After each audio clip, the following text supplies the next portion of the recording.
This program is rated M for mature audiences. It contains sexual references, adult themes, and material that may offend some viewers. Ahead in the Glasshouse, John Howard reacts to reports David Hicks will not face a fair trial in the US.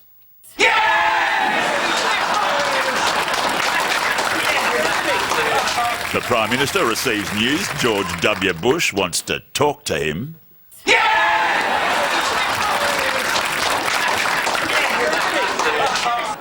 Somewhere a student union is dying.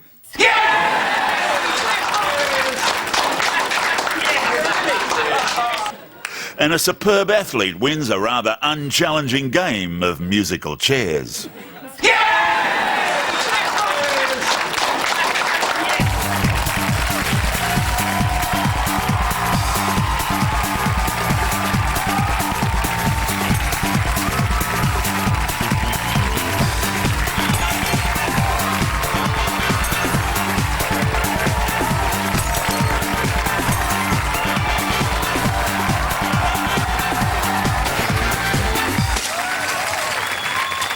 G'day folks, welcome to the Glasshouse, the program that asks the question, did John Howard actually honour his promise to Peter Costello and step down, but he's so short no one noticed?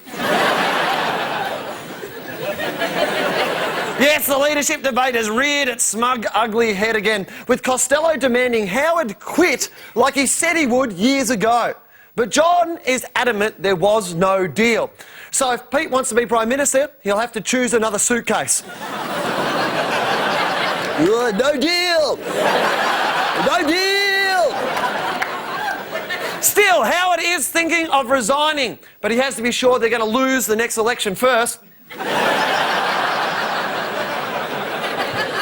While James Hardie's asbestos victims continue to wait for a little bit of compensation, the company's CEO has been given a 66% raise and a $2.5 million bonus.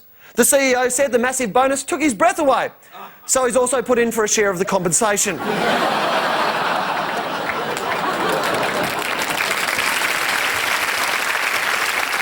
In South Australia, State Democrats MP Sandra Kank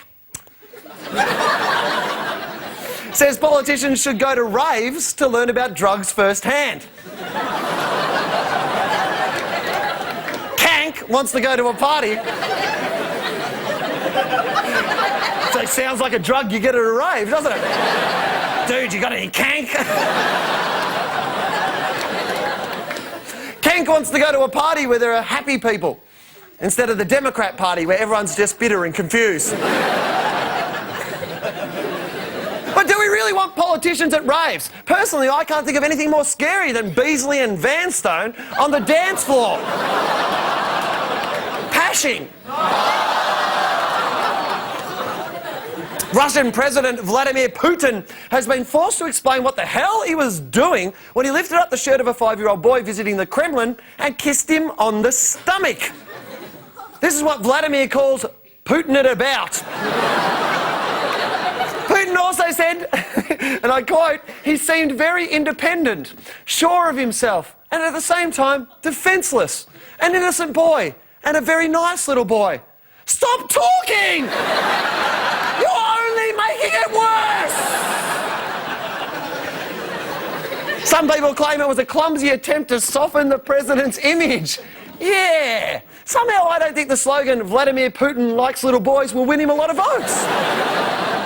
Congrats!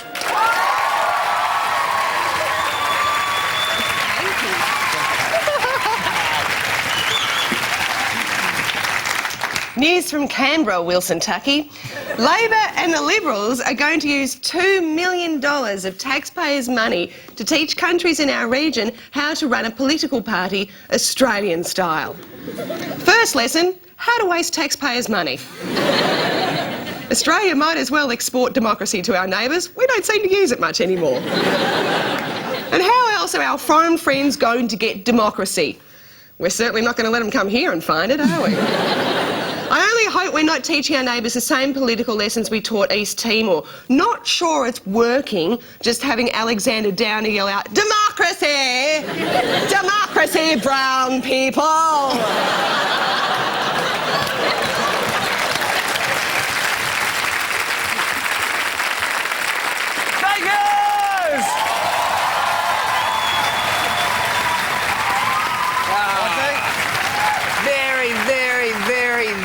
very angry this week. Oh, no. Yeah, those turkey-slapping twins, John and Ashley, are considering suing Big Brother after all Big Brother did for them.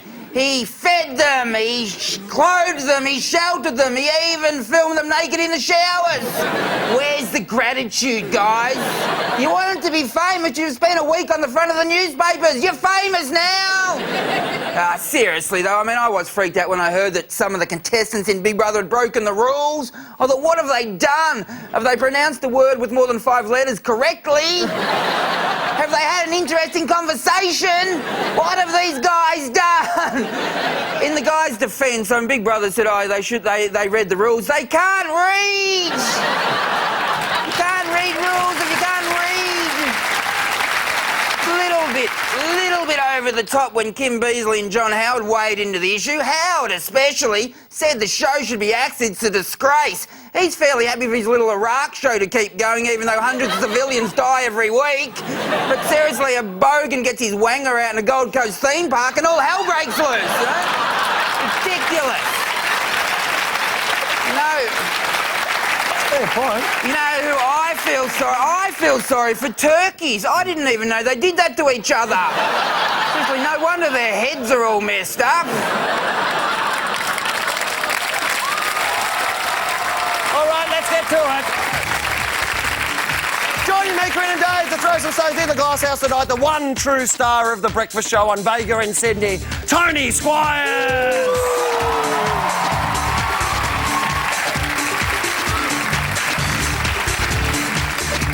And the one true star of the breakfast show on Vega in Sydney, Rebecca Wilson.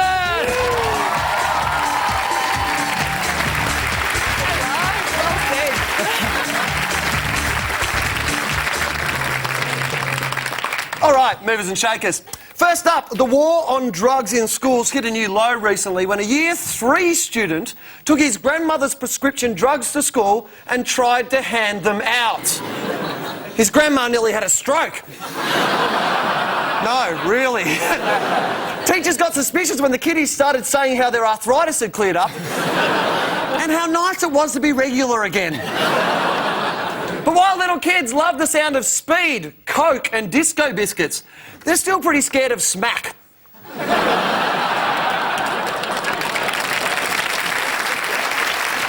Tony, you're a dad. Can you protect your children from all the bad stuff? No. Tony, do you make an effort? Of course you do. Look, you can do it a couple of ways. You can give them a lot of information, or you can go the way the path my father chose, which was abject fear. My father was a policeman and a lay preacher at the same time. Oh, no! Yeah. Wow. So in the Squires family, you weren't going to hell, you're going to jail on the way through. It was terrific. We used to drive along the street, and this is true. Anybody who had a little bit of long hair, he would go, look at that grub. He wants locking up that grub. And he'd say to us, well, if you smoke, I'll break your arm. I hope he's not watching. Because he'll break my arm. Oh, this show is very popular with lay preachers. Exactly. If you drink, I'll break your arm. And if you wear your hair over your collar, I'll break your arm. But my kids are 18 and 14, so they're kind of both more adult than I am, so it's not such a drama. You're buying your drugs off them, are you? My daughter came back from school, he's loaded. But I have to put my hand up here. I have never, ever had drugs. Does that sound like I'm a born again? Yeah. What do you mean you haven't had drugs? I've never had a joint. Not even, never, right. In my whole life, and I'm the only person of my entire era, I reckon, who my mother just said, you will die if you take drugs, and I believed her. That said, Rebecca, you have had a bit of alcohol in your time. Oh, yes, I'm a big shardy drinker. Don't mind a G&T, love a scotch. Right. But I've never had drugs. My body is a temple. I wouldn't ruin myself with that shit. It's like my dad. My dad would be exactly the same. My dad, fair to say, has drunk, look, in his life, you know, a lot of beer. But he was so scared about me going out and getting a cigarette and not knowing what was in it, you know. My dad is like 64 years old, dairy farmer who's lived on the same road all his life. He's never, never had a sip of alcohol in his entire life. Not a sip. Really? I mean, obviously he's mad for heroin. But, loves it, seriously. We were forever finding needles in the haystack. But,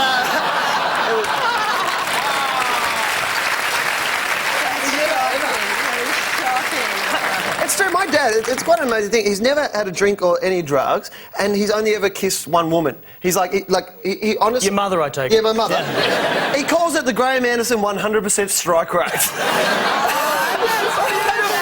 He always like, you with all your ladies, 100% strike rate.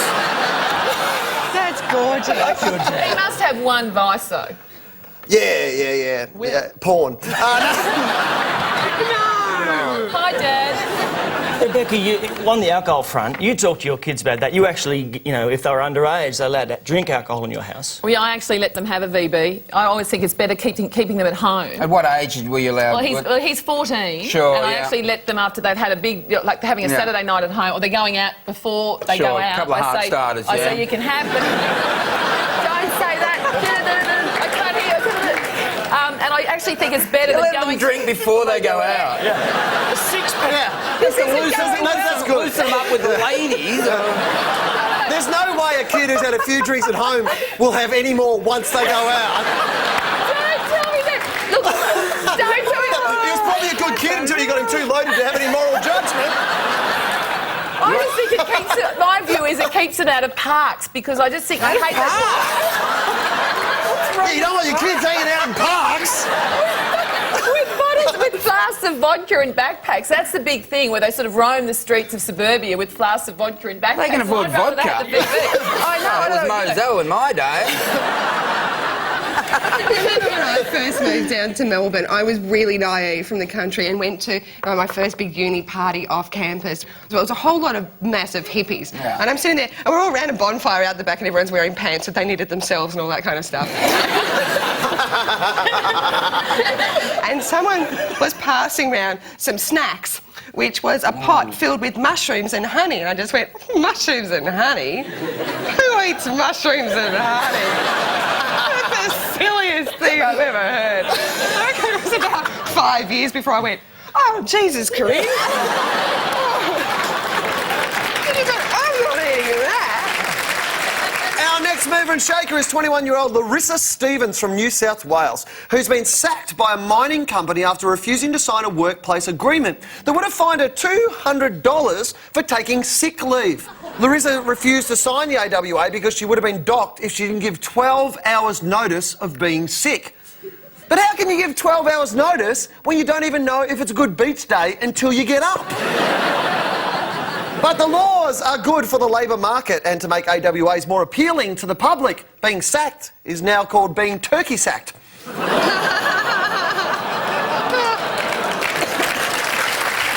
David, my friend, you are a working class man. Would you take a sickie if it cost you $200? Yeah, I would actually, yeah. But I'd want to go to if I went to the races or something, I'd win it back. I got it all on black. All on black, All on black, yeah. And Black it's horse. bizarre, isn't it? Because they... On the roulette table. Yeah, I was at the races. She's already had a six-pack.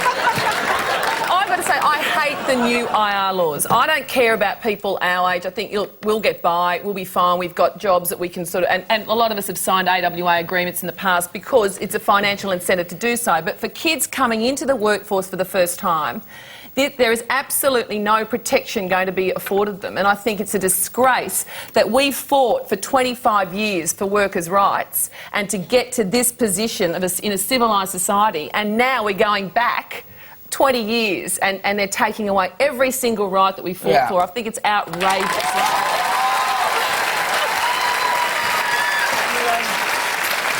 Sorry, did you think I was Kerry O'Brien and this was the great debate? I do. I feel really strongly about this issue because I do think it's shameful that a country of our sort of nature standing. No, I agree. No, I agree. I reckon is Howard playing a game of how much he can make us hate him and still will vote for him. The GST, the war now, this. I really do think, though, with this, when he says, you know, no sale worker is going to be worse off, like, this is a really great idea. I actually think that is exactly how he speaks, and you can't deny it. That was like Sylvester Stallone had sex with James Ray. I honestly think that he believes that wholeheartedly. John Howard's never had a real job. It's always been politics. Yeah. I think you've got to be... I think not just about Howard, though. Like, I think a lot of politicians from both sides of politics, you've got to know what... I reckon you've always got to know what it's like to be poor. Because if you've been poor, you never actually forget how that feels. You know, that proper poor. Like, I mean, the first year I did stand-up, I earned $4,000. Oh, yes, hello, ladies. And, which is less than the dole, you know, like, it's no money. You know, that poor, when you're in the bottle shop, and you're not choosing wine on the vintage, you're choosing on whether the goon bag will be comfortable to fall asleep on. You know, like, you never forget it. But a lot of these people go into politics from both sides have never... been poor. No. That's true. As Dave says, he seems to be doing a lot of things to try to make us work out whether we do in fact hate him. He's got away with so much. Is this... Rebecca, you're so intense and you do like to not sit on the fence, don't you? Is this going to change anybody's opinion, though? I don't think it will. But I think the Howard Costello thing could really threaten to bring down the Liberal government. They could do it on their own. Well, what is going on with this? Like, the promise from 12 years ago? The thing is, they're diametrically opposed, so it means one of them's actually telling the truth. Yeah. That was the most intelligent thing you have ever said. You slipped up. You slipped up and let people know you're smart just then, Dave. I love the idea that he thinks that a promise you made 12 years ago. Like, so, well, 12 years ago he said, mate, 12 years ago MC Hammer still had a career. Yeah. You know, let it go. What has McLaughlin been doing, walking around keeping that in his wallet for all of that time? But how cheap is he to only have one wallet? I've had 4 this year. Maybe you should stop that. Look, I hate to come over all devil's advocate or Piers Ackerman, as it is these days. The idea, though, it doesn't mean anything, given that there was 2 guys in a room a long time ago. Neither of them was leader at the time. Neither of them had any real idea that they're going to get into government. Times change. Why should it matter whether they made agreement then or not?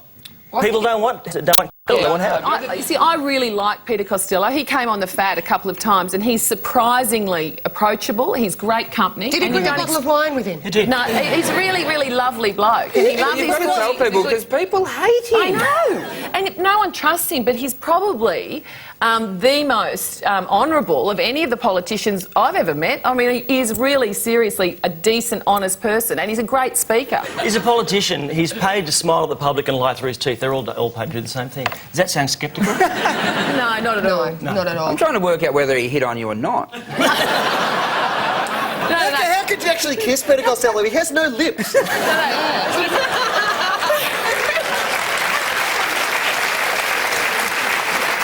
favourite mover and shaker this week is Russian tennis player Dmitry Tursunov, who's been fined $10,000 after shaking hands with the umpire at the end of the match, yanking his thumb and nearly dragging him out of his chair. Tursunov explained the thumb pulling, saying he thought the umpire's bad calls may have been due to a build-up of gas. And he was just trying to relieve the pressure. But Dmitry had also been angered by some dubious line calls and the umpire's final remark, "Thank you, linesman. Thank you, ball boys. Bite me, you Russian twat." But there's only room for one petulant wanker on the tennis circuit. I'd say who it is, but Bet Cartwright would punch my head in.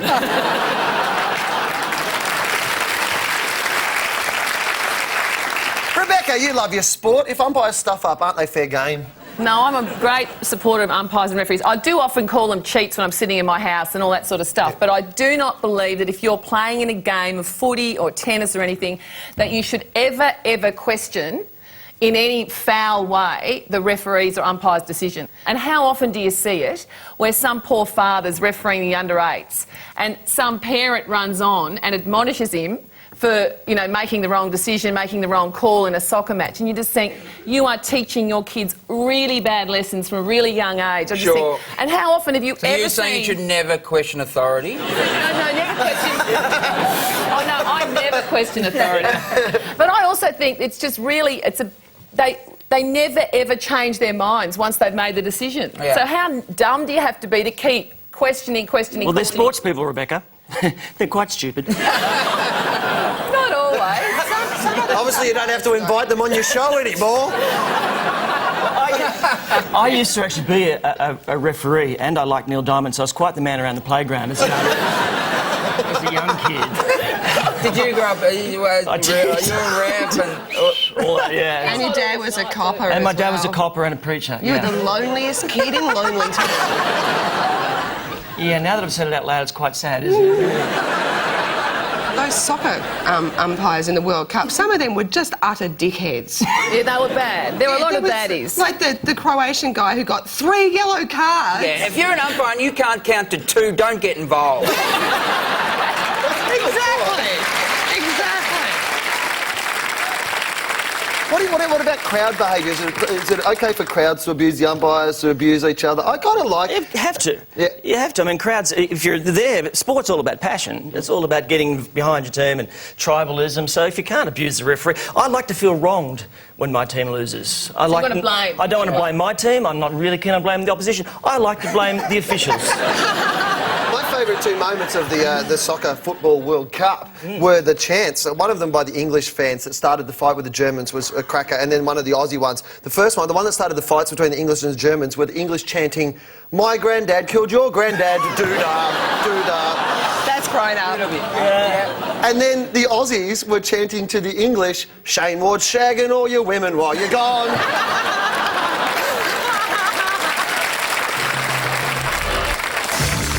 Later in the Glasshouse, Kevin Andrews tries to remember the word for that thing workers used to do in the middle of the day before the new workplace agreements. They can go in their lunchtime.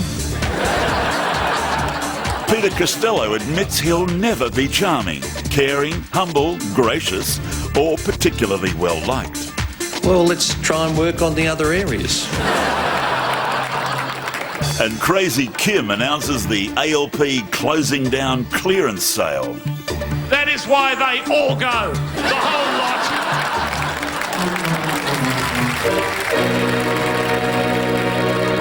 Some of the rogues making news this week.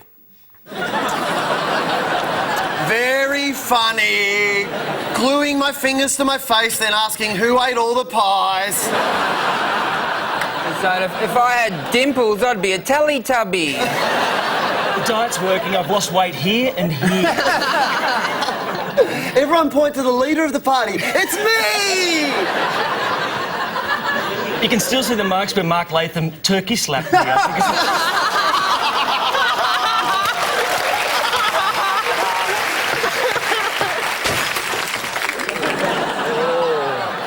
That's actually a pencil case. He's got a lot of colouring in to do today, I can see. It's Gollum as an old man. You can really tell I get dressed in the dark. I mean, who would wear teal pants in 2006 that are Harry High pants as well? I know. It looks like Miami Vice in a nursing home.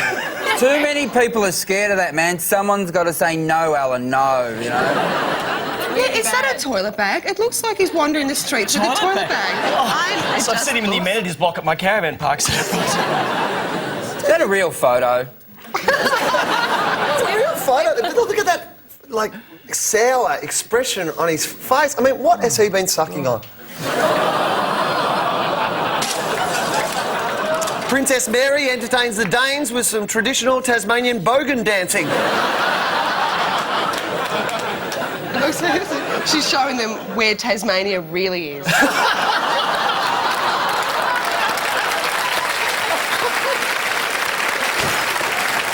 Peter Costello finally finds a political party happy to make him their leader.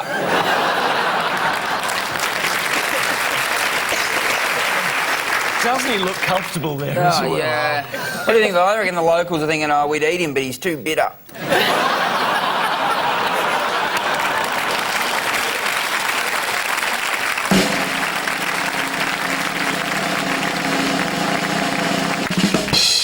Yes, it's time to award the coveted Glasshouse trophy, which this week is called...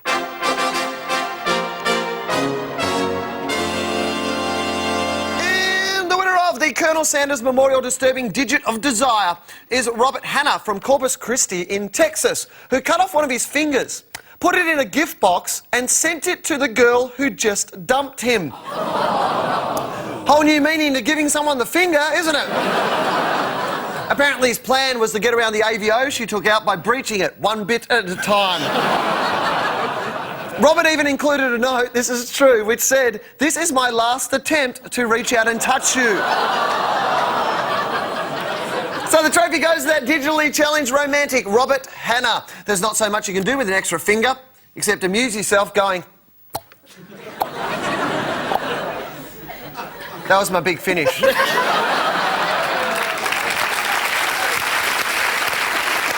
Well, that's the way it is for Wednesday, July the 12th. Thank you, Rebecca. Thank you, Tony. Thank you. Absolute pleasure. And let's take a look at tomorrow's headlines. The Herald Sun has Costello. Howard lied to me. Voters, welcome to our world. The Courier Mail reports united voice on North Korea. Duck! Le Monde says penalty shootout decides World Cup. Italians pretend to be shot. And from the West Australian, Hicks tells the Prime Minister, "I'm trapped with no future. I feel just like Costello." Good night.